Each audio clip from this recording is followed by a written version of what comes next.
It is a privilege to be here with all of you at the Shri Aurobindo Integral Life Center, which is the soul of this entire space that is Auro University. When the mother conceived of Auroville, at the center of Auroville she placed the Matrimandir. And as the work of construction of Auroville started, and there were many difficulties, she said, build the Matrimandir, the sooner the better. When the soul is embodied fully, materially established, it becomes the natural focal point that aligns, harmonizes, unifies all of the other movements, actions, efforts, forces necessary for the work. And so it is also for Auro University. It has taken a few years, but the soul now being established, all else will rapidly grow and become harmonized. The work will dramatically increase in its scope, in its influence and work. And all this will be a natural consequence. But we must protect what the soul represents. It is not merely a building. It is the presence and the consciousness that is established here.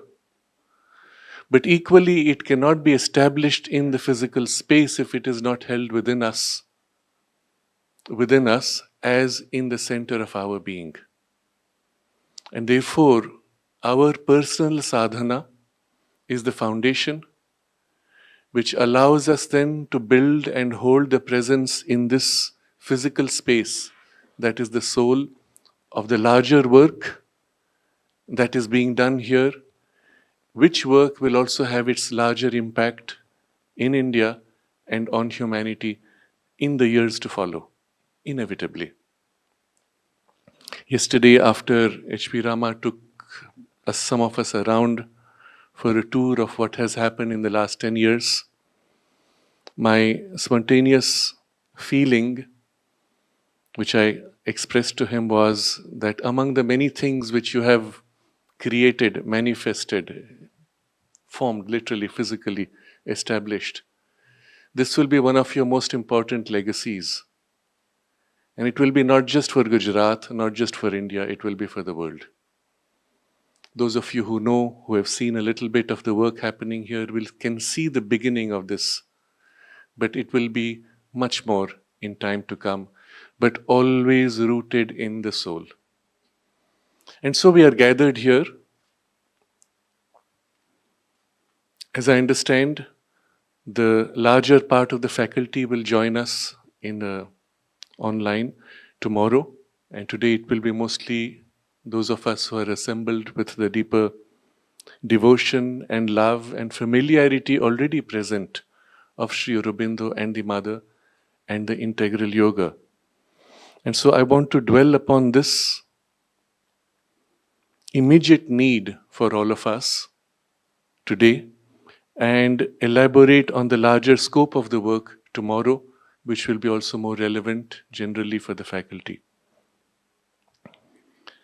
All of us have been drawn to Shri Aurobindo and the Mother because of a deeper recognition.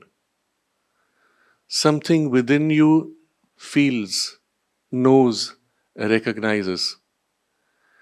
You cannot always articulate what it was, but it knows. Nearly now, more than 55 years ago, my biological mother, physical mother, visiting, brought to the ashram in Pondicherry, was taken to meet the mother. She went with tulsi wrapped in her handkerchief. But the first question that came in her mind when she saw the mother, how do I know that you are the mother? Because from childhood, her father had told her, don't bow down just before anybody. The world is full of fake, pretentious types. do not just bow down blindly. So the first question naturally comes, how do I know?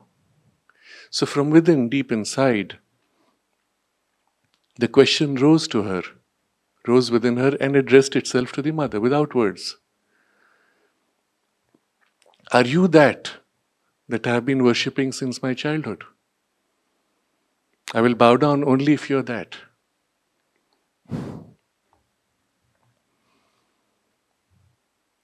The mother received that question and replied, again in silence, in gesture, through her eyes and her gaze, and she nodded in affirmation, in acceptance, which my mother felt deep within her. And it was the soul's recognition. That recognition is final. There is no doubt. She made the offering of the tulsi and bowed down. Her life was changed. She came down from that darshan with the rose that the mother had given, went to the samadhi, and there she saw this gigantic figure of Shiva, whom also she had been worshipping from childhood, right there in the form of Shri Aurobindo. She did not need further confirmation because of the soul's recognition. Spontaneously, she offered the flower that she had received to the Lord. People said, "Oh, what a fool, you have to keep it." No, it was the soul's recognition and the soul's self-consecration. And the life is set. I give this example because in some way, perhaps not as dramatically, not as overtly, each one of us has had that recognition, not always fully conscious in your surface mind and parts, but the fact that it is there is the reason why we are all here. Otherwise, we would not be here. Isn't it? But having come here, we also want to understand more deeply. We also want to become more worthy of the recognition and how to put that into practice. It's not enough, I had this recognition and now go home and sleep and nothing changes. It's not enough to say now that I have surrendered, my life is now set in a direction, but then I continue doing exactly what I was doing before. Somehow that recognition has to be translated into action, into a change in my thinking, in my feelings, in my actions, in my work, in my life. It has to take a direction where my life now grows in the direction of the spiritual evolution that Shri Aurobindo and the mother worked for. And if we have not done that, then we have not fulfilled the work for which our soul was born.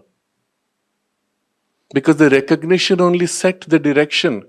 You have then to take the steps in that direction.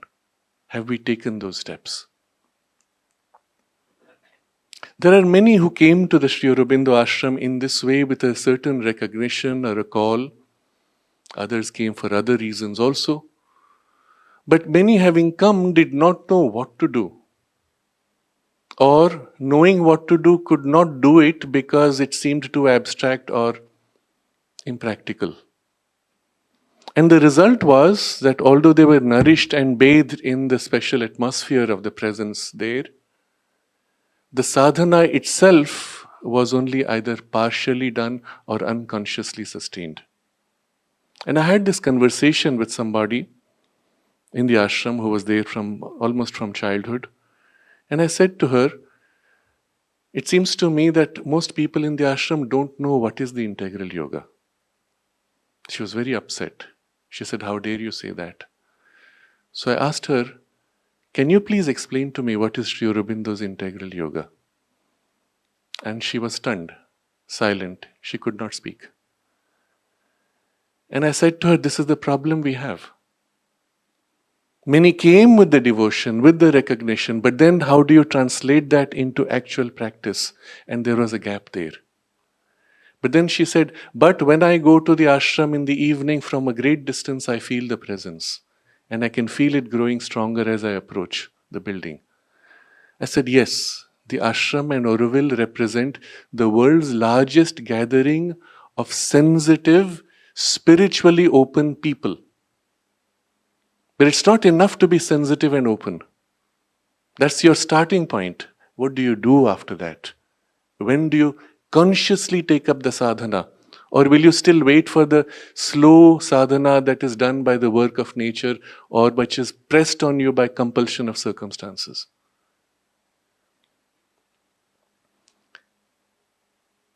The conversation I had was symbolic, and I believe this is the condition across many of us as devotees across the world. More so after the fact that the mother and Shri Aurobindo left their bodies. There is a difference, and this difference is highlighted through an interesting incident that took place when I was here in Gujarat about 15 years ago. I do not remember the name of the saint. I was taken to meet a certain head of a bhakti community. Unfortunately, I do not remember the name. And he was very hearty, joyful, and humorous person. And he said, oh, you're from Shri Aurobindo Ashram. I went there once and I learned one of the greatest lessons of my life.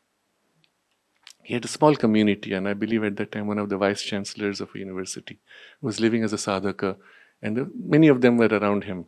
And it was a bhakti movement, so their process, their method was to offer worship to their guru. And so he said, when I went to Shri Aurobindo Ashram, I visited there, and Sundaramji was taking me around. He showed me everything, and I said, oh, this is so nice, people are working. But how is this doing sadhana? It is not sadhana unless you do seva of your guru. Your guru is sitting there in her room at the top of the building and you are here working. How are you doing seva? So where is the sadhana? He asked this question. And then he said, Sundaramji taught me something very important. Sundaramji said, have you ever fallen in love? And the man said, yes, of course I have experienced that. So Sundaramji explained, all of us here in the ashram are in love with the mother. Okay. So when you are in love, what happens? You are so constantly thinking of your beloved. You close your eyes or open your eyes, you're only seeing your beloved. Every work you do, you're only thinking of your beloved. And so all of us are in love with the mother, and all our work is done as an offering to her. And then this teacher of his lineage, he said, now I understand how your sadhana works. And he said, I was very happy with that. So he shared this as the learning that he got when he was visiting the ashram. And so I want to point this out because, yes, this has a tremendous importance. And this is one of the entry points for the sadhana itself. As you know, in the bhakti or the karma marga, we will find this constant consecration and remembrance as our entry point.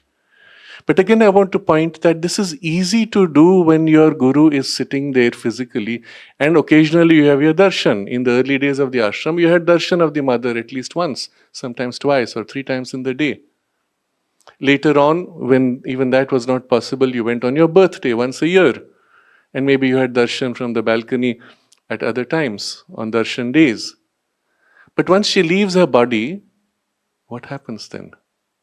Yes, you have the physical space of the samadhi, but do you still feel as if you are doing it in consecration to her? The problem, in fact, was even in the ashram, and we have to face this frankly, that many people felt, oh, now everything is gone, it's over. Even one of the very great devotees of the mother, one of the sadhaks, wrote, oh, the ashram is like a scaffolding, their work is done, and now we have to start all over again. They went into a kind of a depression. My teacher, Shri M.P. Pandit, was the only one who said at that point that the mother has transferred herself into her subtle body and is very much present in the same way as Shri Aurobindo in the subtle body and are continuing the work from there. Nothing has changed. Yes, something has changed. You cannot see them physically, but they can see you. But they are on the gradation which is of the physical, the subtle physical world, isn't it? They can see you. When you go for darshan, there are two components to the darshan. One is I opened my eyes and I saw. The other is the Lord saw you and blessed you. Which is more important? Isn't it? It is their blessing and the power they infuse into you. I will take a few side lights as we go along with incidents that come up spontaneously. There was an example which was shared by one of the devotees who was there, who was one of the sadhakas in the ashram from childhood. In those days, during the darshan, there was a strict sequence of people who went. The names were set in advance. The names were typed with a number on a sheet of paper, and a copy was given in advance to the mother in Shri Aurobindo. So before the person came, they would prepare what was necessary to be given to the person. You understand how important it is? So it so happened in the sequence, the next name was somebody who was actually sick. And so the mother had prepared what was to be given to him, but the person did not come because he was so sick. And instead the next person came. And the next person, as he entered, he felt from the mother a powerful ball of light thrown at him, which came and fully flowed into him and entered. And then mother realized, oh, it's not the correct person. And the thing was withdrawn. I share this as an example to show you that the darshan is not what you see, but what you open to, that they fill you with. Isn't it? So if the mother and Shri Aurobindo are still here in the physical, subtle physical form, you cannot see with your eyes open. You can see them with your eyes closed. Close your eyes and see them. But then open yourself that they can fill you. Isn't it? That's the only small change. Everything else is exactly the same. But something else also changes. Where earlier, because they were in the physical body cannot move easily, so you had to go where they were sitting. In the subtle body, they are present and can be present everywhere or anywhere. So you do not need to go to that particular room. You can receive in your room the darshan. Isn't it? Wherever you may be in the world. That's another change, small change. The nature of the darshan is still same, but the access for you, where you are in your home, in principle, potentially is possible. But there's a difference. When you're sitting at home, you don't feel this presence easily. When you go near the samadhi, you feel it densely. You go into the mother's room or Shri Aurobindo's room, you feel it densely. You come into the center here, it's still building up and it will build up more. You feel it more densely.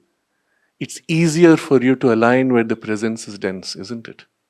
It's easier for you to feel and to open when it is dense. And you can't do that so easily at home, because at home, you've filled your home with a normal chaotic consciousness.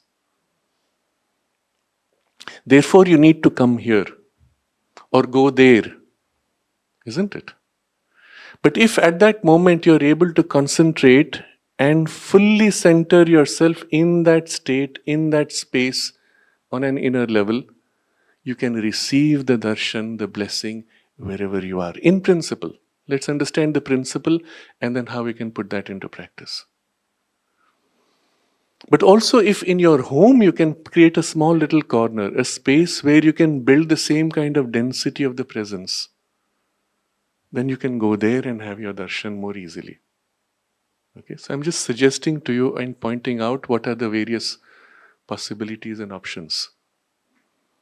Of course, it makes a difference when we are gathered together, because my individual concentration is not so great, but when I'm with a group of people who are equally concentrated, I get uplifted. So that's another benefit of a collective gathering, but when done with the purpose of concentration, not when it's reduced to socializing. So as we are gathered here, the fact that it is not just one but 100 people aspiring and invoking the presence, certainly the presence is felt more strongly, more intensely, because our vessel of reception is also larger, more inclusive, containing, isn't it?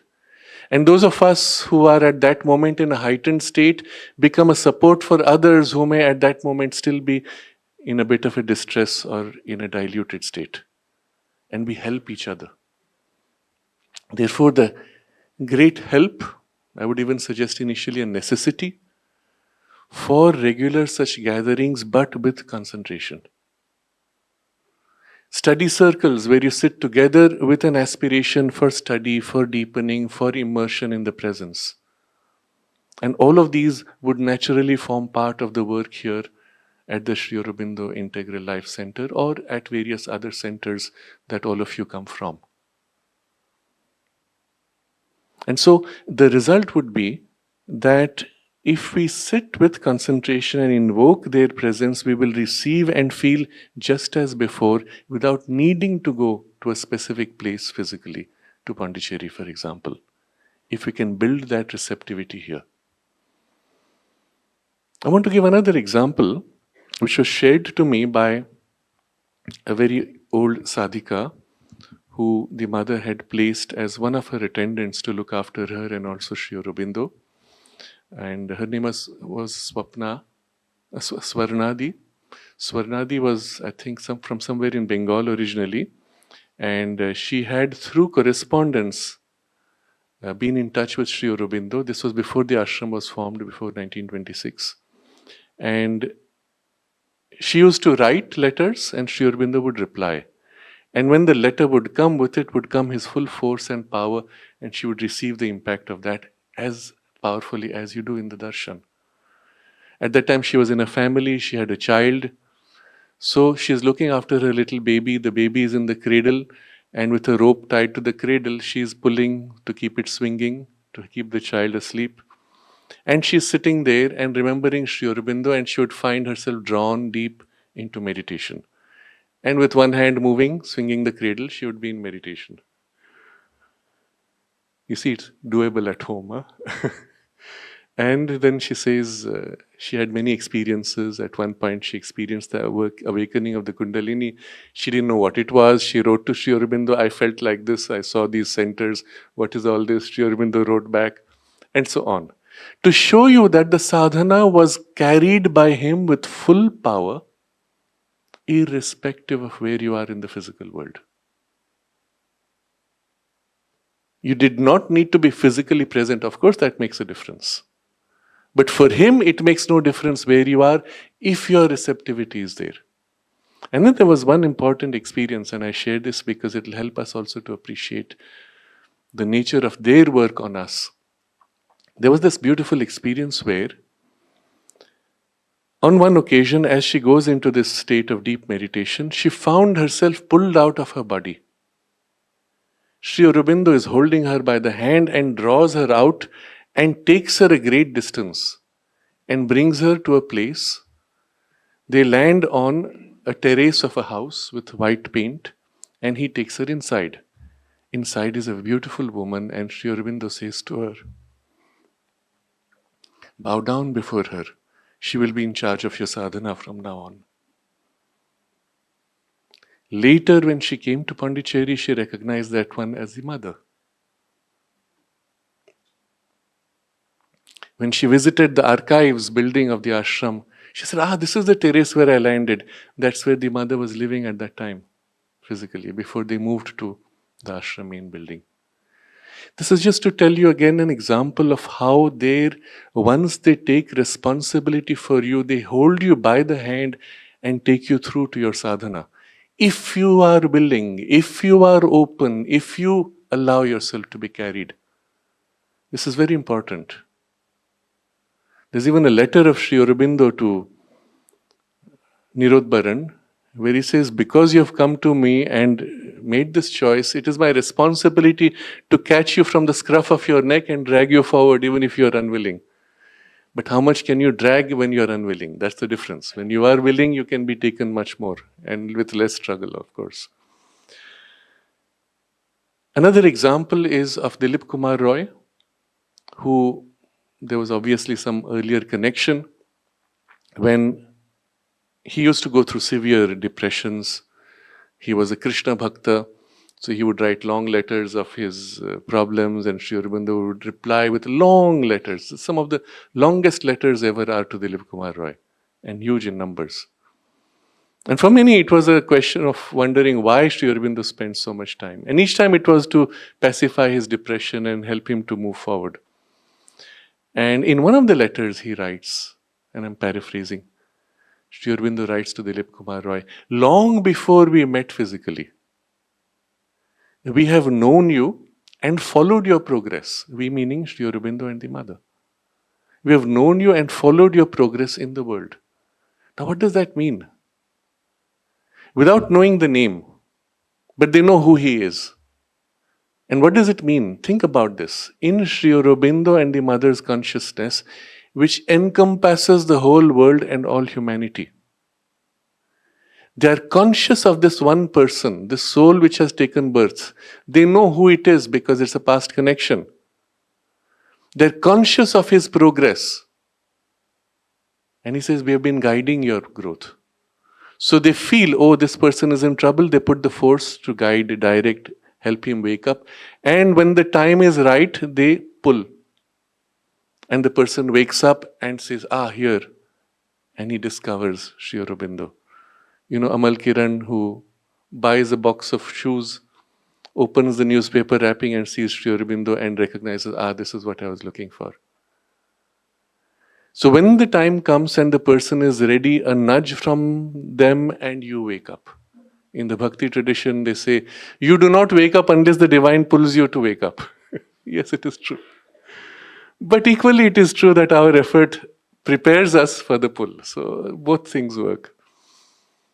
But I'm showing this as an example of how it works in their consciousness.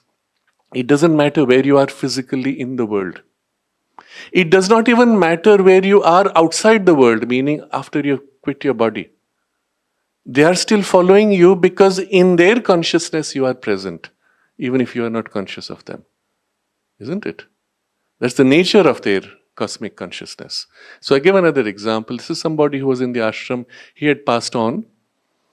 And after a few years, because somebody in the family, friends, they were kept asking mother, what is he doing? And at some point the mother said, he has now taken birth. And then after some time she says, he has entered my aura. And later she recognized him when he was brought physically and named. So the question I would ask simply, think about what this means. The mother is conscious of when the soul has taken birth. She is conscious that it has entered her physical aura, meaning her physical aura, as you know, Sri Aurobindo's case, it was 10 kilometers around. And somebody has entered the aura, she knows who it is. It is not in the normal mental consciousness. It is in the deeper, higher, more complete cosmic consciousness. But the point I'm trying to make here is, she is conscious of you even when you have left your body and even when you're ready to incarnate, and she helps you to find the right place to incarnate so that you may continue your sadhana which was begun earlier. From her point of view, the responsibility once taken, she does her part. The question I will ask is, have we done our part? She made this observation actually. She said, once I see somebody, I create a link with the psychic being. And that is forever, across lives. Where she says, I take responsibility for their journey, spiritual journey. You've all read these things, I am paraphrasing. But I'm reminding you of the importance of what that means. Not only you had a recognition of your soul, but from their side, the link made is for lives. When you choose to leave this body, they will be conscious and with you, helping you make the transition. When you choose to reincarnate, if you ask for the help, of course you can say, no thanks, I will do my own thing. But if you are open to them, they will still help you choose the right place and incarnate. And as your journey in life continues, they will be watching, helping, supporting. And each time that you call or need help, there will be the intervention. But there's a small caveat, a small requirement, a small necessity for this to be effective, because you could simply ask, why isn't the help there constantly? Why do I have to ask for help? I can go to sleep, she will help me, she will look after me, she'll do everything, right? Why do I have to ask for help? They keep telling you must ask. Why? So Shri Aurobindo explains this, and this is a very important point, that the help is always there. But the act of asking makes the help effective because you open to it at that moment. I may give an analogy. Let's say you've fallen into water and you're struggling to survive, you don't know how to swim, so you're keeping on beating the water. You are doing all the effort, and from the other side somebody gives you a hand and says, hold my hand, I'll pull you out. How do you hold the hand if you're busy beating the water? Your whole attention is here. You do not even see someone's hand. You do not even hear the help which is being given. And if somebody at that time grabs you by the hand to pull you out, you try to break away. Hey, you're preventing me from saving myself. Let me save myself. You understand how it works? We are so self-obsessed with our problem and what we have to do to save ourselves that we do not hear the call or the guidance, or cannot open and take the arm, which means you have to let go at that point your own effort to hold to that, isn't it? And maybe with both hands. Then I'm making no effort. Oh my God, I will drown. No, you won't. That trust, that relationship, that binding and holding and clinging, that transition is the difficult part. Because all of our life we have been made to, you do, you make, you must, etc. Which is good, which is necessary to build the individual. But in the sadhana, yes, you do, you must initially. At some point though, when the link is being opened and created, you have to transfer to something higher. And let go the lesser and lower to link to the higher. And this transition is often the most difficult. And that's why the call and the help is your means. The prayer is your means. Because at that moment, a part of you remembers and connects, while the other part is busy beating the water and fighting for yourself. Isn't it? The link is made. And then bit by bit, as the relationship grows deeper and the faith through experience will, yes, each time I have called, I have received the help, I can trust. You build the faith. And then you can begin to let go even and open to a higher form of help and effort. So the necessity of the call and the opening is absolutely there. And each time that you call, you remember, you pray, you open, the help is immediately effective because it was always there next to you. But it can be effective, it can enter you because you opened. If you could consciously open at all times, certainly it would be more effective. But again, there's a problem. The knot of the problem which you are currently having is happening in the part where you are not open. This is the challenge of life. You see, we are not one person. We are so many parts, so many pieces, so many layers. And in some parts of us we are open, other parts we are closed. Even some parts are rebellious and refuse. And the problems come there, isn't it? So that's why you're not able to open. Because in the part that you're open, you can still say help, but in the part where it is closed, when the help comes, it blocks. So the skill of the yoga will be increasingly to open more and more consciously, for which you have to become conscious first, before you can open and deepen the relationship. There's a very interesting letter of Shri Aurobindo, and again I'm paraphrasing. Somebody asks him, somebody says, so-and-so person in the ashram told me that if I can surrender myself entirely to the mother, then she can transform me in an instant. Is it true? Yes, it's like a miracle. I open and ploop, I'm transformed. So is it true? What do you think he will reply? Yes, Shri Aurobindo replies yes. But if you can open yourself entirely, that's the catch. We are not even conscious of 99% of ourselves. We are barely conscious of this 1%, which is the tip of the iceberg, so to say. And in that little part of the consciousness, we are not able to open consciously most of the time. We're too busy with whatever our self-obsession and habitual thought patterns or emotions. But in the moments when we are able to open, obviously there is a help. And the change that takes place, to the extent that we allow the change to happen, to the extent we are flexible and plastic to the help. So it's a long process, and essentially the process then boils down to becoming conscious. And in the parts where we are conscious, being able to open ourselves for the action to work in us. But third element, which is extremely important, to be plastic enough to be shaped by her. Because while I can open, when the action of shaping happens, I'm rigid. I cannot change the way required. I give this example to my mother sometimes because she has a bit of a resistance, which all of us have with age. When I give her a mobile phone or a tablet and you have to touch the screen, oh, this is too difficult, I can't learn. I said, when you leave this body and you'll be taking birth again in a new body, as a child who's 3 years old, you will learn it more easily than you are able to now. Why wait for another lifetime? Learn now. Yes. But more importantly, that flexibility that you have as a child, which you don't have now as an aged person, is also the inflexibility that prevents the action of the mother's force from shaping you. On one hand, you're saying, change me, shape me, awaken me, transform me. And on the other hand, when the action begins to happen, I'm losing too much, I'm changing myself, what will happen? I will die. Because I'm no more the same narrow little person. That rigidity is preventing the sadhana or preventing the action of the mother's force working in you. You must become flexible. And part of that, sorry to put it very crudely, learn to use your mobile phone or tablet. Make yourself flexible enough to be able to learn anything, everything, irrespective of your age.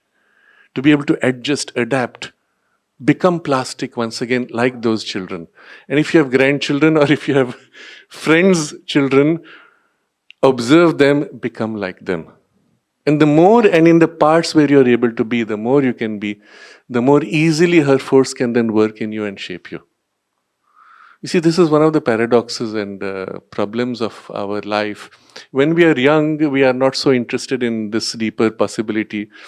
When we become more rigid with age, that's when we say, oh, now I realize the value of this, but then I have to fight my rigidity and incapacity, isn't it?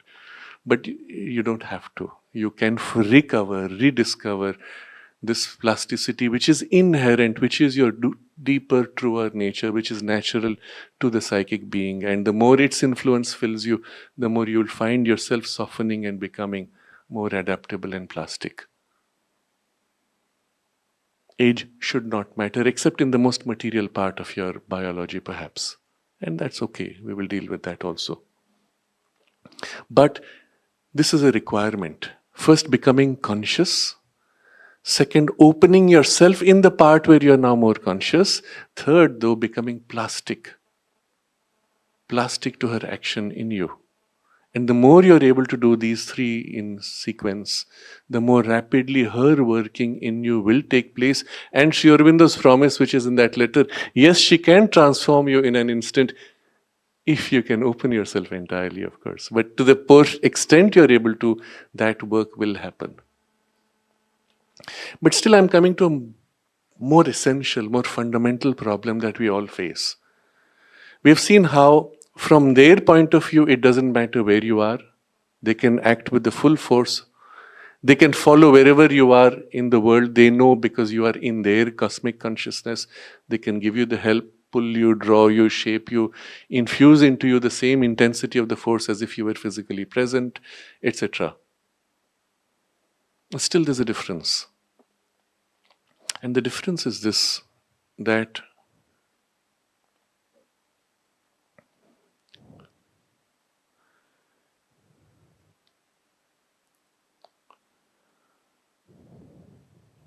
I'm looking for the right word to articulate this sense. Your concept of how you relate to the mother is too narrow. Your concept of who is the mother is too small. And therefore, when you open to her, you open yourself in or to a tiny aspect of her. I'll explain what I'm saying here. You see, the whole problem when you say, she is there, I am here, how will she know? How will she see? She is busy talking to that person, so how can she pay attention to me? She has two arms, she is blessing these two people. I am a third person, she has no third arm. How can she bless me? See, I'm taking it to a point of ridiculousness so that you understand where we are failing. 1,000 people have come for darshan, her eyes are on this one person at this moment. How can she know? How can she look at me? Mother makes this observation though. You will see I look at every single person. And it was an experience, all those of you who have had the darshan. There might be 5,000 people and her gaze will sweep like this. And each person has the experience that she saw them, bam, in that moment. Each person has that experience. But that's on a physical level. I'm showing you something much more subtle, much more deep, much more true, much more real. The question about, well, she's busy with that. I am not important. There are so many more important people. There are bigger sadhakas. I am nobody. Why will she pay attention to me? See, all these ideas come because we have reduced her to that human form and to the human limitations which come with the human form. And therefore, we cannot understand how she can act because now we have reduced her in our conception and therefore in our relationship with her. She is sitting there. Remember that example which was given earlier? Your guru is sitting in her room, you are here. How can you do seva?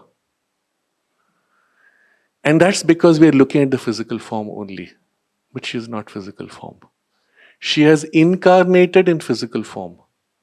What does that mean? Just as an analogy again. You take your hands and put it inside the gloves. And with the gloves now, you hold an object. The object meets the gloves. It doesn't meet your hands. Right? So, let us say you've picked up a piece of stone. The stone says, a pair of gloves has held me.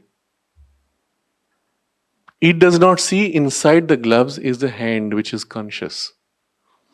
Even if it is able to feel that, oh, I feel a consciousness inside the gloves, it thinks the consciousness is only the hands. It does not see the person behind. Right? It's something like this. When we incarnate, when we take birth, our consciousness, so to say, like entering gloves, the hand entering gloves, we slip into the biology body. And at the time of entry in identification, we are so fixated in the biology body that we forget, because of the dullness of the body, we forget ourselves. And we feel ourselves as body. And as child, as baby, you say, hey, what happened? And I start crying. Suffocating, struggling, what is this? Equally, at the time of departure from the body, as you quit and exit, you feel yourself from this compression, suddenly a huge decompression and the full consciousness opens out. And you feel yourself, this huge, large, wide consciousness. Because that's your true nature. Or you can experience this at night if you're able to consciously separate from the physical body in what they call out-of-body experience. You come out and, oh, I am this large, free, wide consciousness. And then again getting back into the physical body, this narrowing, compression and dulling, huge dulling effect. Now, when we speak of the mother, who is it that we are talking about? This body personality or the person who entered the body and connects to you through this personality that you recognize? You see, when Shri Aurobindo says it is the divine mother, the divine conscious force in physical body, we have to recognize that is what she is. The body is the vehicle, the form, the gloves, so to say, through which she enters the physical world and relates to you through an individual appearance and form. The form itself is a vehicle. If you remove the gloves, the hand does not go away, the person does not go away. So if the body has been shed, she is still equally present. The difference, like I said, is you can't see her, though she can see you. But still, who is she at that point? Is it still a form with 2 arms, 2 legs? Certainly in the subtle physical, because it is of the nature of the physical, you will have 2 arms, 2 legs, and you can actually meet her in that form, either in dream state or in an out-of-body consciousness state. But that's still not her. Who is she as Divine Mother? Who is Divine Mother really? And this is a very important correction we will have to consciously make in our conception of the Divine, and from there also in our relationship with Shri Aurobindo and the Mother. There is a very beautiful description in the Kashmir Shaivism tradition. Swami Lakshman Ju, I don't know if you've heard the name. It's one of the few traditions which very closely aligns to the integral yoga of Sri Aurobindo in overall conception of the divine. But he describes it in this way. He says, when the divine consciousness conceives of all possibilities in its blissfulness, and we'll use the vocabulary, Shiva conceives of the world, conceives of himself, conceives of all possibilities, and dwells on each of these possibilities in his bliss. Oh, I can be this, I can be that, I can express myself as tree, as flower, as stone, as everything in the world. And all these possibilities are held simultaneously because there is no time and there is no space. All is simultaneously present. And in that infinity of possibilities, he plays with their alignments and relationships. Oh, the flower will grow on the tree will grow from the mountain will grow on the planet will be in relation with the sun. All these are relationships set in his self-conception and self-awareness, blissfully. All relationships are relationships of bliss. And then at some point, he concentrates on a few possibilities to actualize them in an objectivized form, which is what we will call the manifestation, the universe forming. And so there's a concentration on a few possibilities and an intensification of the tapas, the power of intense awareness, dwelling, intensifying to the point where it concretizes to itself objectively. Okay? So as it intensifies this full force of the tapas, and then on the brink of moving to become the fullness of the universe, bursting out with delight. On the brink before his oneness will burst out into infinity of forms and possibilities. On that brink he pauses. Because if he crosses that point, his oneness will be lost, he will become many, he will break up into so many parts. So he pauses there. But what happens, and this is the beauty of this description, the full intensity of the tapas which he has gathered continues to flow out and bursts out into this beautiful universe of delight, of infinite possibilities, of this gigantic play of infinite possibilities of the divine, hiding and self-discovering, the lila. But the power that flows out, the intensity of the tapas that flows out is what we call Shakti, Divine Mother. So the description is so beautiful. As Shiva concentrates to burst out and intensifies his tapas, on the brink of division he pauses, but the Shakti of his tapas flows and becomes the universe. You see, Shiva and Shakti are seen as one, but in 2 modes. He who flows out to become is the Shakti. She who leans back to her oneness to conceive is Shiva. And it is in this way that we have to recognize who is the Mother and who is Sri Aurobindo. The names are unimportant. We may use the traditional name Shiva, Shakti, Vishnu, Lakshmi.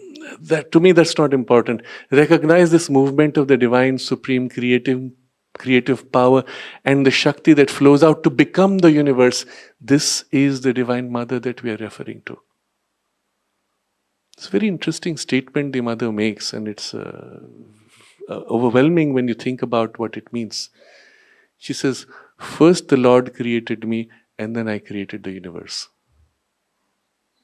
Put in very simple terms to explain to a child, but you understand the full deeper import of what this means. But when she creates the universe, she does not sit back on a chair and builds the universe like with Lego blocks. It is formed of her own consciousness, of her own Ananda, Chit Shakti. Formed out of herself, everything that exists in the universe. Every tiniest particle and atom and molecule is formed of her own substance.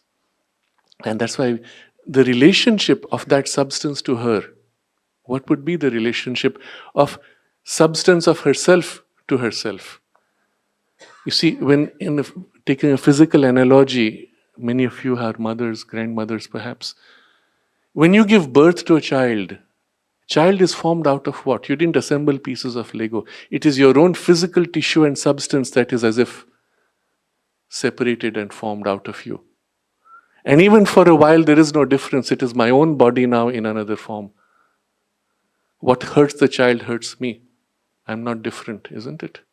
And what is your relationship with your own part put out now, objectivized before you? Entire self-giving. It is myself that I pour myself into, because there is no other relationship possible. And that is what we call love. And an entire self-giving with no condition, with an infinite embracement, is what we will call divine love, because only the divine infinite consciousness can be like this. Isn't it? No condition, utter self-giving, entirely, infinitely, constantly. To what? To every single thing that exists in the universe. We may even say that all this, which includes you, are formed out of her love. Her own substance, but poured out with fullness of her love.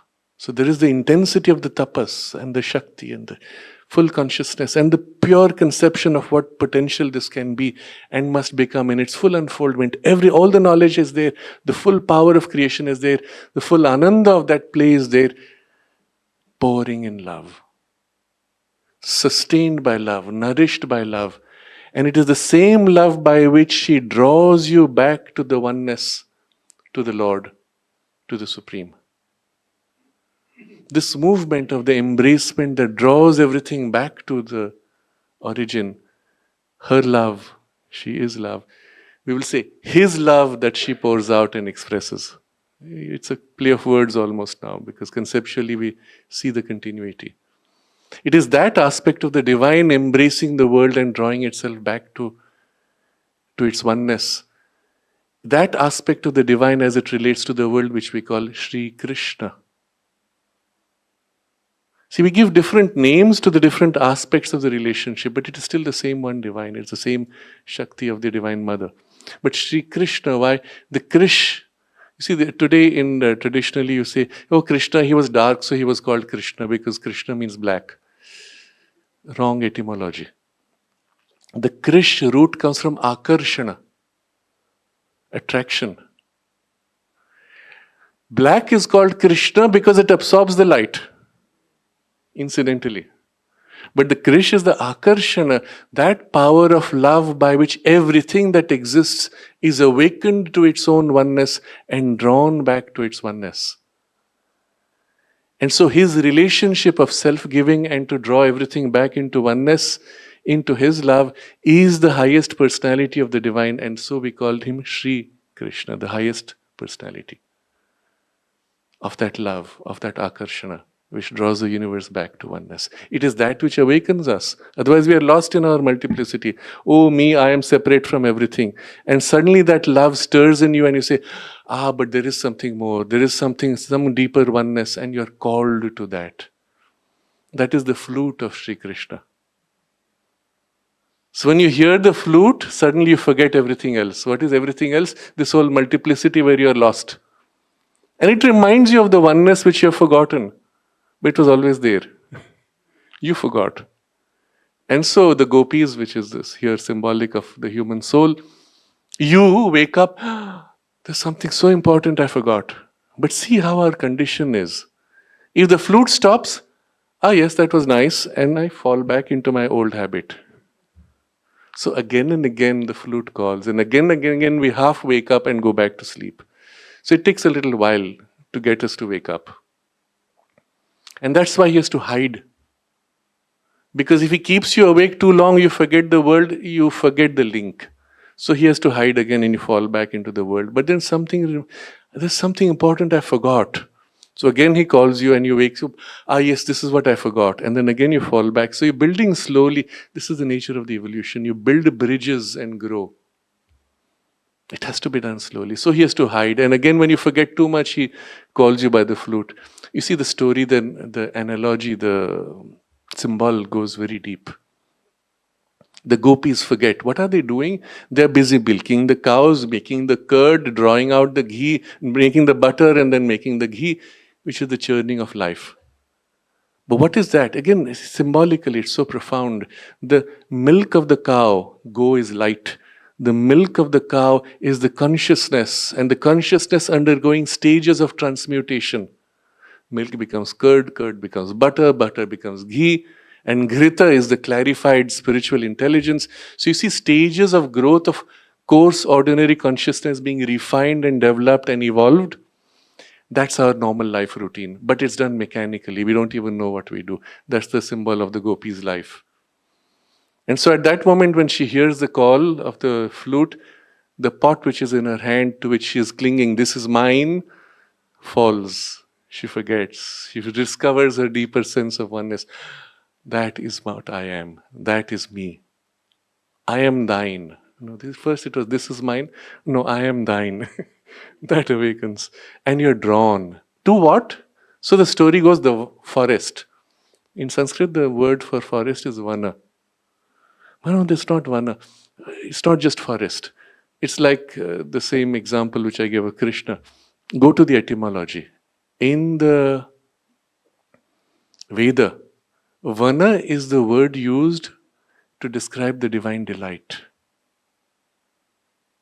The forest is called vana because it is the multiplicity of the delight of the play, represented physically perhaps. So the call to the vana is the call to return to your home of delight. But it's not delight monotone, delight multiplicity, like the forest, rich, diverse, multiple. And so you are led. In the story, the gopis are led into the forest. But what happens in the forest when you meet Krishna? I am shy. I am clinging to my clothing. What is my clothing? My idea of myself. I am so great. I am so important. I am so intelligent. I am so strong. Positively or negatively, I am such a useless, worthless fellow. What will happen to me? I can do nothing. I am incapable. I am useless. I have lost my meaning. I have no interest in life. Positive or negative, these are all fake clothings, virtues and vices. So there's a beautiful aphorism of Shri Aurobindo where he describes this. I am again paraphrasing. He says, when my lover tugged at my coat of vice, I was happy to let go. When he tugged at my coat of virtues, I was afraid and clung to it. And it was not until he took it away by force that I realized how I had been deceiving myself. Vice is self-deception, but virtue also is self-deception because we don't know better. We are so identified with our biology and emotion and mind layers that we think I am this. Not realizing these are clothings of layers through which I express. And they are half-formed, not a problem. I don't have to blame myself or blame anybody. Develop them, improve them, evolve them. From the yoga point of view, this would be the natural state. But for that, you must know yourself as not these, but who you actually are. I don't know. So I cling to this, which I feel is myself. And it's actually one of the very interesting experiences in the sadhana when these layers are torn out by force. Especially the layer of virtue and positive self-image. At some point, it either slowly dissolves or is torn by force. And when that happens, you have the shock of to be free truly.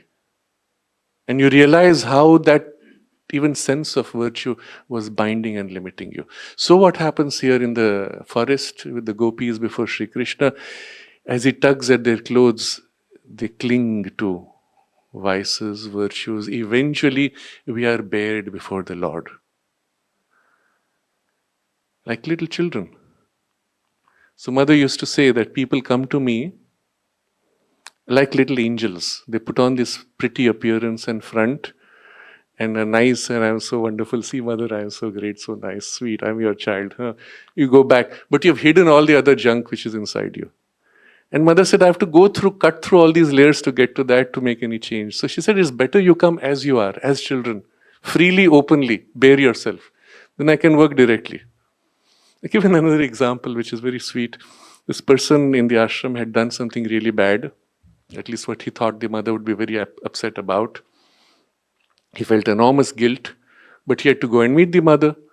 So he said, what to do? Mother will see it in me. She will recognize. I can't hide it. So he sat down, concentrated, pushed his memory of the bad thing he had done into the back until he brought his nice, sweet, great front, virtuous, and said, okay, now with this appearance, he goes to the mother thinking he will deceive her. And mother was very sweet and kind to him. So he came back, I was able to deceive, thank God. She didn't get upset. So again, next day he does the same thing, and the third day and the fourth day. Eventually the guilt started eating him. And he said, I can't do this anymore, I have to tell her. Because each time mother was so sweet. So she's working on him, you see. He doesn't realize. So one day next, he decides, he goes to her and says, Mother, I have something to confess. I did something really bad. Before he can say what he has done, mother said, yes, I know. From the very first day that you came, it was peeping out from behind you. But she did with the same love and affection. Because from her point of view, she can see you all the way through. And all your vices and virtues and everything, and all the self-deception and pretense and all your weaknesses and strengths, everything, not just that, even your full potential of unfolding of life. You see, her perspective is so different. We have to consciously dissolve all these wrong ideas. You look at a budding flower. You take a little flower which is barely opened. Do you say, oh, this is useless, I will throw it away? Or if you have a deeper vision, you say, oh my God, in 3 days it will open fully. After 3 months, the seeds here will sprout and become plants. After 3 years, they'll become large trees with thousands of flowers. And I'm holding here in my hand the thousands of flowers that will bloom from the seeds that this will sprout into. That's your spiritual vision, isn't it? So when the mother looks at you, and this is an example, again, I'm giving real examples. When Satprem met her for the first time, she stared at him like that, and he stood like that, rocks in front of her, and she said for half an hour, she saw the full journey of his past lives and his future potential. Everything was revealed to her. That's her vision. So it does not matter what your weaknesses are. Is a mother going to say, oh, my child, you are now 3 months old, you cannot even get up and walk, you are useless, so I will abandon you? What do? You say, I see what you will become.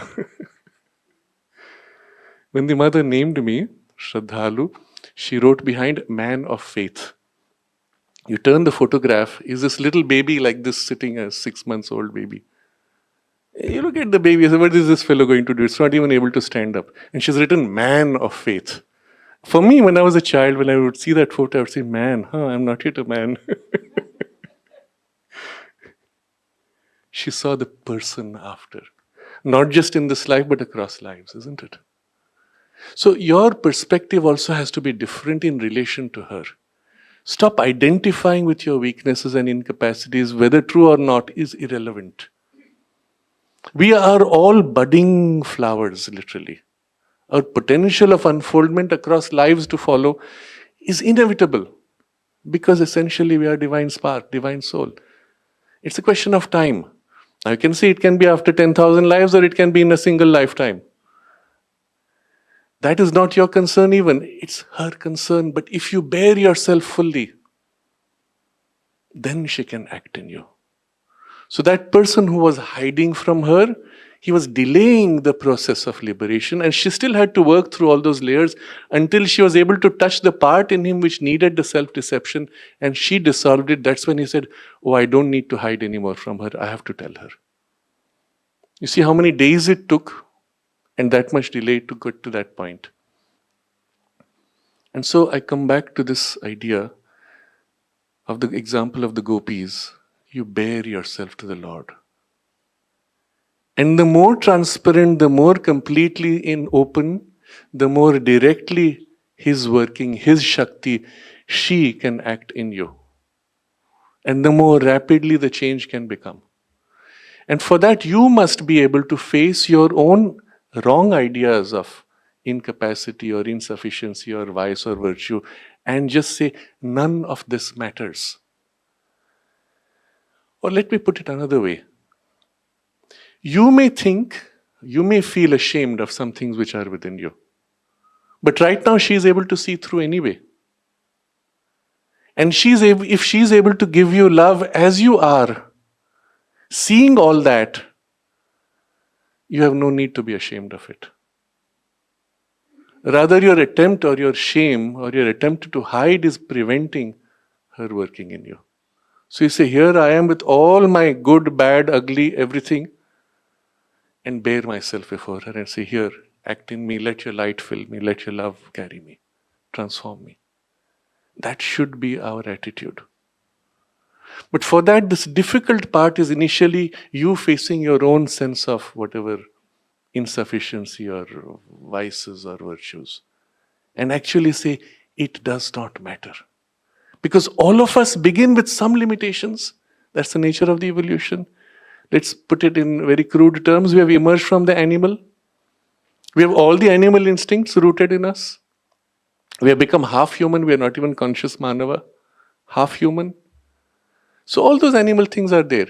It's not a crime to be like that. It's our starting point. Just accept whatever it is and say, here, mother, now you work in me. And each one of us is unique in our starting points. Otherwise, there would be no point of duplicating the same starting point. And therefore, when you look at somebody else, you see their strengths and you say, oh, they are so much superior to me. They look at you and say, oh, he's so good in that, which I am not.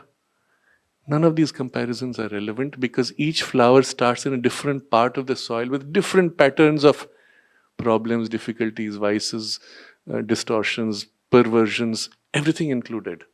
So you have to actually consciously work on this. It won't happen automatically. You have to work on this and just face all this and say, you don't even need to analyze. Just recognize all this and say, it does not matter. This is our starting point. What matters is what we do next. And with that, you open yourself. And that was the mother's suggestion, guidance. He said, come as little children, open fully. Then she acts directly. So I'm coming to this very important point. I repeatedly digress, but I'm coming back to the point that I'm making. Her relationship with you, based on your conception of her in her cosmic reality. She is that power of love that draws it all together. The power of Shri Krishna that pulls you into the forest and where you are bared. And when you're fully bared and transparent, you have the play of the Leela, the dance of the gopis, which is so celebrated here in Gujarat, isn't it? What happens there? He is in the center and all the gopis are whirling around him. But at the same time, he is with each one uniquely. Uniquely, because you're unique. Your relationship with the Lord is so unique. There's no other like you. And there's no other relationship like yours. And yet He's in the center of each one of us. The harmony that holds it all together. The love that binds it all. And the play of the dance of the bliss. But that is eternally happening in the higher realms of which we are here a projection. Where we have lost as if that harmony. And we're growing back towards it. So, conceive of it in this way. The Divine Mother as the Shakti is everywhere, in all things, in every atom, every particle, but also in each part of you. There is this mantra of liberation that Shri Aurobindo points to, which was given for India's freedom. And for which he says the Rishi was Rishi Bankim Chandra. You know the mantra is Vande Mataram. It is the mantra which brought India to freedom. Every time people said, the warriors, the fighters for freedom said, Vande Mataram, it was to Divine Mother as Mother India. It gave them the strength to do what was needed, even to die for her. The moment we won our freedom, what happened? We discarded the mantra, replaced it by the song of slavery. Janagana Mana was the song composed by Rabindranath Tagore when he was asked to compose a song to be sung before King George V when he visits India to take charge of his territories as Emperor of India. So he writes this song. Of course, he feels a deep conflict, and he says this. He felt a deep conflict because he had to write to address to Emperor. He does not want to do it, and yet it's a privilege because he is now celebrated as the great writer. So he does this internally. He says, I address it to God. But externally, it still was the song written for a symbol of India's slavery. And when it was sung to the king, the translation and the description given in all the newspapers is very clear. When it says, the country rises repeating your name, Bharata Bhagya Vidhata, it is King George V, not God.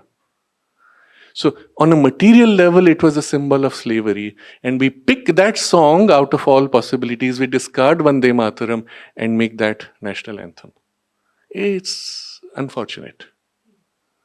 And it was done because with partition, where Islam was given its own separate country, yet some of the Muslims said we cannot accept Mother India.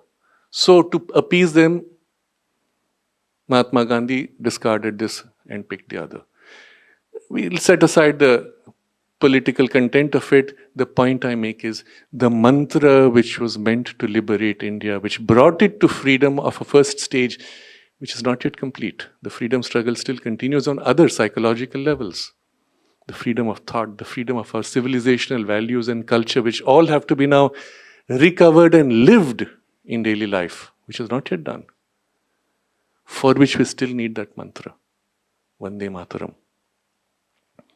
So this mantra, Shri Aurobindo says, was given for the freedom of India. And you will see here,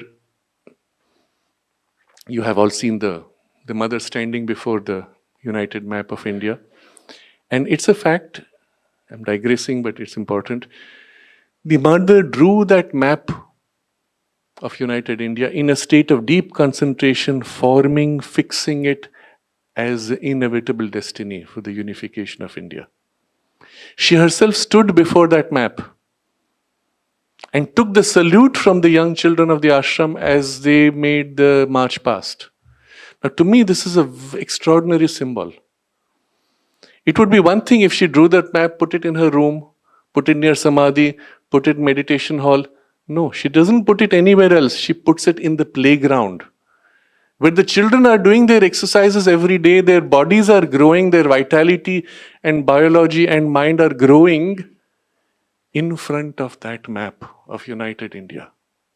And she herself stands there physically, Divine Shakti, universal, individual mother, and as Mother India, and takes the salute before united map of India. This is so powerful, so significant. But I have digressed. I will come back again to the point. Conceiving of the Divine Mother now. And I come to the mantra that Rishi Bankim gave, where in that mantra of Vande Mataram, he says, Bahute tumima Shakti. In my arms, you are the strength. Hridaye tumima Bhakti. In my heart, you are the devotion and bhakti. In my head, my mind, my brain, you are the intelligence. And then he says, Tumari Pratima Gauri Mandire Mandire. Your image, O Divine Mother, in temple and temple. Now the temple here is obviously not the physical temples, because you're talking of the Divine Mother. It is our hearts. That to establish the image of the Divine Mother in your heart and live by her, worship her within you. So it's actually a mantra not just for liberation of India, but also a spiritual liberation of the people. And so I'm giving this example to remind you that the Shakti is working as the strength within you. You have the illusion that says, I am so strong, I am so intelligent. What did you do to build your intelligence? Did you actually say, okay, today I'm going to sit down and amplify my intelligence? You don't even know how to do it. Did you say, I'm going to increase my strength? You did exercise to strengthen your muscles, but the strength itself which drew, you didn't make it grow, it grew by itself. That was her working. The fact that you did exercise allowed her working to be amplified, just as the fact that you open yourself allowed her working to be more direct. You understand? So there's a role that you play in what you do, but the result of that is still her working in you. So actually start consciously thinking in these terms, that the intelligence you have is given by her, the strength you have is given by her, the love you feel is her love flowing through you, and you are therefore an instrument for her working in the world. And in this way you align yourself more and more in all your parts to her working. But now conception of her is no more this person in this biology form. It is the cosmic working of the Divine Mother, not just in the origin from which the universe is born, who draws us all back, but she is also immanent in everything, in every object, and including in our bodies, in our minds, in our hearts. It is she working. And the amplification of her working is the amplification of your powers and capacities. So when her working within you is intensified, you are more capable. When her working within you is more covered up, you are less capable. Do you recognize this? This is a deep truth. In fact, it is a truth which goes at the very root of the integral yoga itself. And we will touch upon this when I discuss in this evening, this late afternoon. We'll look at the structure of the integral yoga from this understanding. And suddenly it will make a whole lot of sense. But first correction which we need to make is in our conception of the mother and what she represents. So this is her immanent working, where she is present literally in the very substance and tissue of your body, down to the level of the atoms. She knows you more intimately than you know yourself, because she is present in your flaws, in your perversions, in your limitations. It is formed still with her presence inside.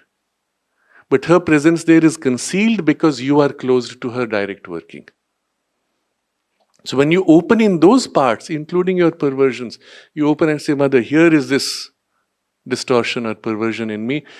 Her action can be directly had there because she is already present inside, in everything. There's nothing that can exist in which the divine Shakti is not there supporting from behind. And therefore she is more intimately close to you than anything that could ever be. And once you understand this truly, deeply, you will find there is no shame in opening yourself, because she already is aware of you.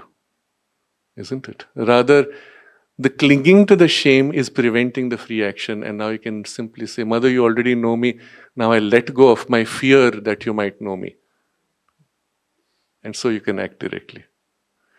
So this makes us now understand more deeply her working. First, what I described, we will now use a technical term, in her transcendence, from where she forms the whole universe and fills and forms out of her own substance as mother. The second poise is in her immanence, in her universality. Everything in the universe is herself, in form, in substance, in force, supported by her wisdom working secretly behind appearances. That's why the flower that blooms is so perfect in its form. You see the perfection of the shape, and each flower being entirely unique, is because a wisdom holds the fullness of flower in itself and aligns it instantly, constantly with every other part of the universe to make for this perfection and beauty. That's why everything in the world is so beautiful. It's only when the human mind comes somewhere we tend to break that spontaneous harmony, and well, we create a different kind of maybe secondary, coarser beauty. So now every time you look at the world and you see something beautiful, recognize that it is the Divine Mother's presence within that is the glow of beauty. Yeah? Wherever you see strength, it is her force and power which is the underlying strength, of which you see a specific aspect or form. Wherever you see substance, it is her presence which is concretized as substance. And if this is true of everything around you, it is equally true of yourself and your body and your mind and your life force and everything else. Isn't it? So in soul, you are as if a part of and portion of her consciousness as a child of the Divine Mother. But in your koshas of the mind, vital and physical, you are also taking substance of her universal working, her substance which you have taken on, but she is present everywhere. Which brings us now to the third poise of her, where we say more individualized representation, which is the form in which we know the mother and we cherish this particular form. But the mistake would be to limit ourselves to the relationship of this form alone. You see, there's a great joy and intimacy in going before the mother as a child in you as body and her in that form of the mother and to receive her blessing. That experience which I started with that my mother had could not be possible if she was not in a physical form. Isn't it? With eyes, with a mouth, with a gesture, with a touch of her hands. And that allows a deep, close personal intimacy. But if you then say, now the body is not available, so I cannot have access to the mother, that would be the mistake. Or if you say, oh, because she has two arms, she can only bless two people, that's the mistake. I'll give another interesting example which was narrated by somebody. He's going to the mother, he's in a long queue for the darshan and to receive blessings. And as he's going, he sees mother blessing and giving to somebody. And he's at the end of the queue and he thinks, how will the mother know me? We keep saying that mother knows you, she feels you. If you pray, she receives instantly. She's too busy with that fellow. How will she hear my prayer? Shri closes his eyes and concentrates. Mother, can you hear me? I'm praying to you. He opens his eyes and he sees the queue has stopped and the mother is looking straight at him. And she waits till he has made eye contact and understood, then she continues. Now, in the physical body, she makes this gesture, but free of the physical body, it's still equally true, or rather more true, more easily recognizable, isn't it? So it's very important for us, hold the intimacy that the physical individualized form gives you. Because in that you can have this extraordinary experience of Divine Mother, transcendent, universal, individual, and at the same time Mother India standing before the spiritual map of India. That's a beautiful experience. But do not limit to that form. She is equally one with all this. She is equally within you at this moment. And in this, you can gain a still deeper intimacy where you feel, Mother, in my arms, in my mind, in my heart. And give yourself in love. And when you do this, it becomes spontaneously for you a deep immersion. And when we give to it a name, we can call it a meditation. Isn't it? What is a meditation but a dwelling in immersion, aiming at a deeper unification in her consciousness? And this is one of the most powerful meditations, to feel her in this way and to dwell and lose yourself in that immersion. So there are many ways in which you can choose to relate. But here my objective in this sharing was to broaden out our conception of the Divine Mother and naturally of the Lord, Supreme Lord, that we see embodied in the form that we know as Shri Aurobindo. And with that, to completely change our relationship with them to something much more large, much more encompassing, much more inclusive, much more complete. Without in any way losing the benefit of this individual relationship that we have through this particular form. Yes. So this was my purpose in sharing this. And this becomes the basis then for what we will discuss next, which will be perhaps a more conscious understanding of the nature of the integral yoga, because the integral yoga is not a mere repetition of various knowledge or systems of yoga, not an agglomeration or a mix. There is something very distinctive which has been formulated for a specific purpose, which is the necessary step in our evolution as humanity. The scope of that and at least the immediate practical application of that is what we will dwell upon later. But with this base, all that will be more easily accessible. And so,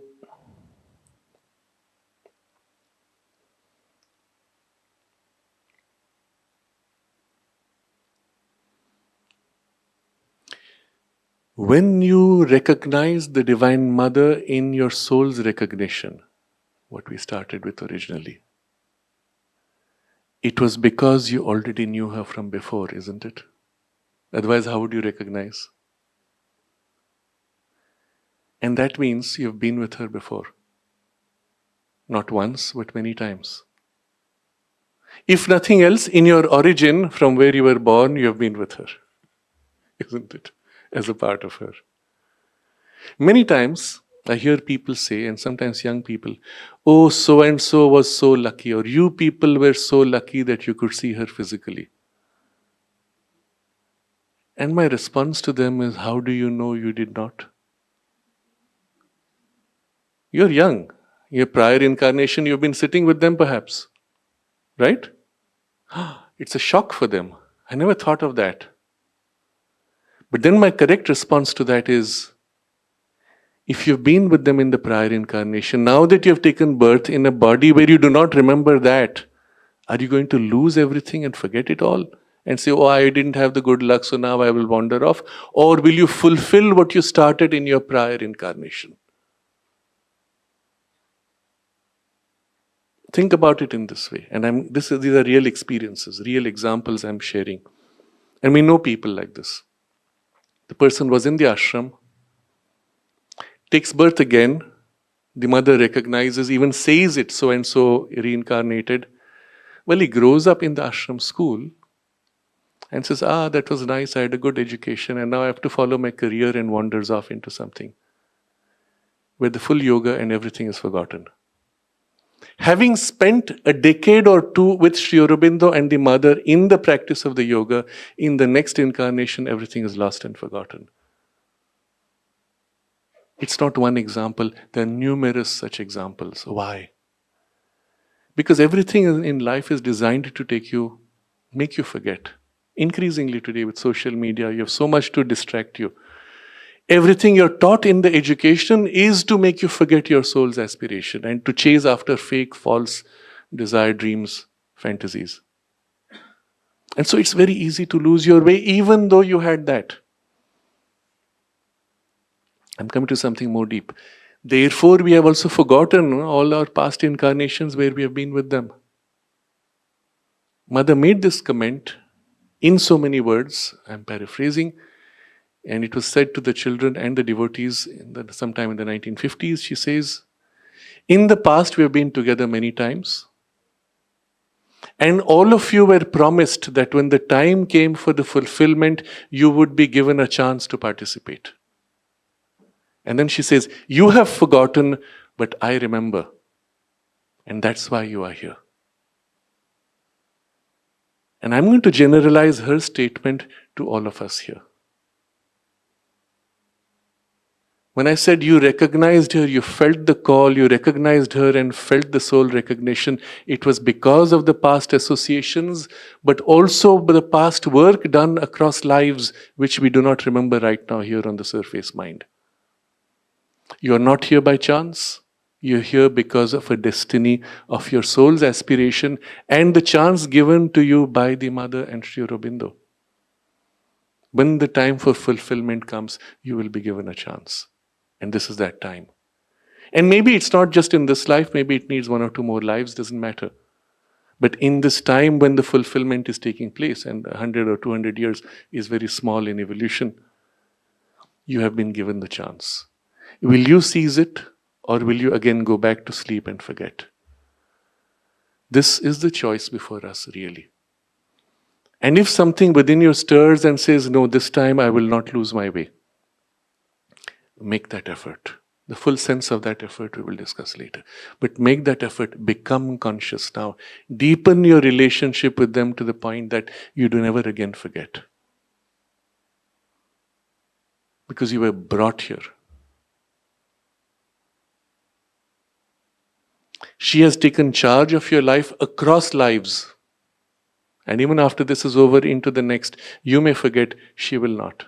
She will again draw you and give you the chance. What will you make of it? That is your choice. So let's take this moment to recenter ourselves in this deeper knowledge that is already ours, in this deeper recognition that we already have from the soul, and perhaps the sense of the memory that we have been already in this movement, in this work together, across many lives that we may not remember physically, superficially. But the soul recalls the familiarity that she holds still in her cosmic consciousness. She knows the whole journey of your past and even your future potential. And she is present in you, in your mind, in your emotions, even in your body and its sensations, but most intimately supporting your soul as the mother, nourishing your soul as the mother, holding you in her lap, in her arms. And this is our true relationship with the Divine Mother. And you may know her by any name and any form, it does not matter, because she is still the one Divine Mother, transcendent, universal, and with this specific individual form or other form that you may or may not recognize her in.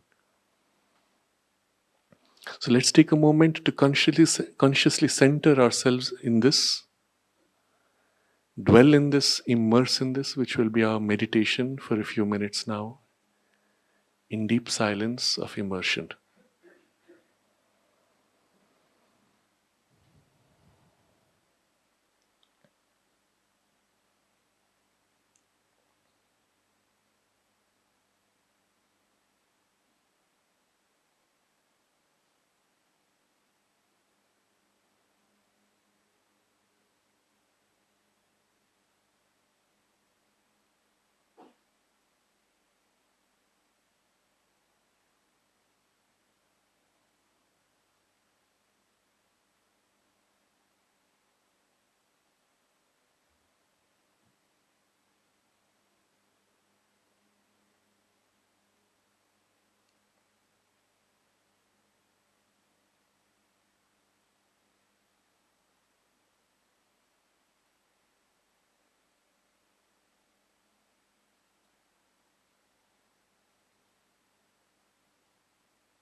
And as we dwell in our love and gratitude and self-giving to the Divine Mother, let us all join together in giving form to this love and gratitude and aspiration as we chant together Om softly 3 times.